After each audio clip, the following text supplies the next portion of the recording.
Well, some middle school students in Sinton just got back from the Silicon Valley area in California, where they put up their skills against schools from across the nation in something called the Google Vex Robotics Competition.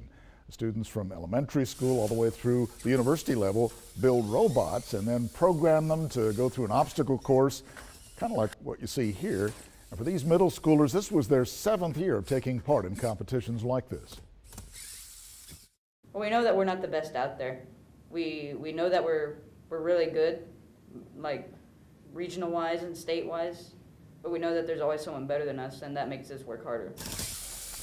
Well, Smith Middle School in Sinton actually has an entire engineering class that starts in 6th grade and continues right through high school for encouraging STEM students. STEM, of course, standing for science, technology, engineering, and math. And congratulations to those kids.